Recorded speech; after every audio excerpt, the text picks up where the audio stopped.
इस एपिसोड की शुरुआत में हमें देखने को मिलता है कि महारानी मूरा को नंद कहता है कि इसे कारावास में ले जाओ। और फिर जो है महारानी अवंतिका वहाँ पर आती है और बोलती है कि ये सब क्या हो रहा है। तभी वो बोलता है कि भोजन हो गया। तभी अवंतिका कहती है कि मैंने देखा कि तुम किस तरह उसे समझा रहे थे और तुम्हारी जो क्रूर दृष्टि है ना, मुझसे अच्छा कोई जानता नहीं है। कहती है कि इस संसार में सबसे अधिक प्रेम मैंने तुमसे किया और तुम्हारी वजह से मैंने अपने तभी वो कहते हैं कि इस संसार में सबसे अधिक मैंने प्रेम तुमसे किया और उतना ही प्रेम मैं भी चाहती हूँ तुमसे।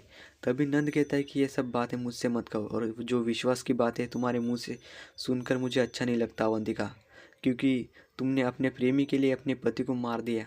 नंद कहता है कि इतिहास गवाह है कि एक महाराज की एक रानी नहीं होती, तो वैसे ही किसी महाराज की कोई अर्धांगनी होती है, तो किसी को उठाया कर लाया जाता है, तो किसी को बंदी बना कर लाया जाता है, तो किसी को मज़े के लिए लाया जाता है। हाँ, तुम किस बात कर रहे हो कि तुम्हारे पास आनंद नहीं है। तुम्हारे पास सबसे संसार में सबसे अधिक सोना तुम बहुत अच्छे से पहनती हो और हाँ, सबसे ज़्यादा दासियाँ तुम्हारे पास है, सबसे बड़ा कमरा तुम्हारे पास है, और क्या चाहिए तुम्हें। तभी अवंतिका गुस्से में कहती है कि तुम नंद, और फिर जो है वो बहुत गुस्सा में हो जाता है और फिर कहता है कि नंद मत कहो, अभी हम पद्मानंद है। और हाँ, मैंने तुम्हें इसलिए यहाँ पर रखा है क्योंकि जो 9 पुत्र है वो सच में मेरे बेटे हैं, और इसलिए मैंने तुम्हें यहाँ पर रखा है।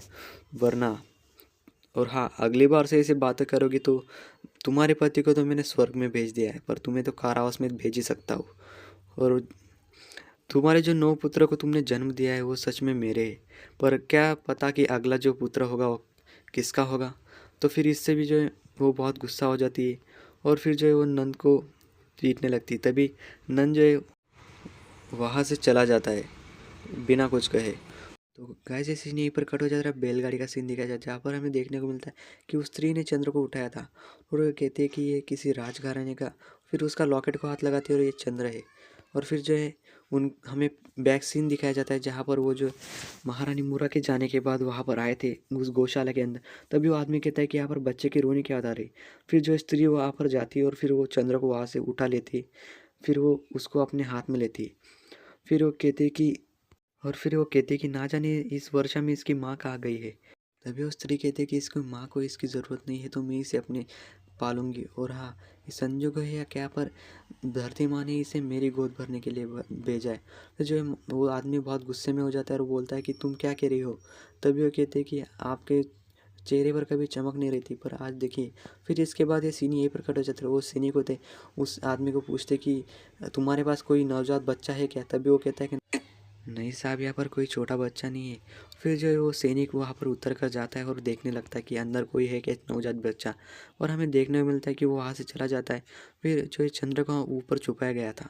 फिर जो है सैनिक कहते हैं कि तुम्हें मिले तो हमें बता देना। तभी वो स्त्री कहती है कि ना जाने ये भाग्य है या संजोग, आज तेरी नींद ने तुझे बचा लिया। तभी वो आदमी कहता है कि सैनिक इसे ढूंढ रहे हैं, इसका बचना असंभव है। और फिर जो स्त्री कहती है कि तभी वो कहते कि न जाने ये कितनी कठिनाइयों से, कितनी विपदाओं से बच गया। कहते हैं कि इसका जीवन का भी बहुत बड़ा उद्देश्य होगा। फिर हमें दिखाया जाता है मगध का सीन जहाँ पर महारानी मूरा को उस कारावास के अंदर रखा होता है और फिर वहाँ पर अवंतिका आती है और फिर वो सब इन दासियों को कहती कि एकांत। और फिर सब दासियाँ वहाँ से चली जाती है। तो फिर ये अवंतिका जो है वस्त्र फेंक देती है और कहती है कि तुम आज विधवा हो गई हो मेरी वजह से। फिर जो है महारानी मूरा उसकी तरफ देखती है। तब वो कहती कि नन ने कल रात 49 नवजात शिशुओं को मार दिया और उसमें से तुम्हारा बेटा भी होगा। और हाँ, तुम्हारा जो वो बेटी छाया है और उसका मामा, उसे भी जल्दी से मारा जाएगा, ये सब मेरी वजह से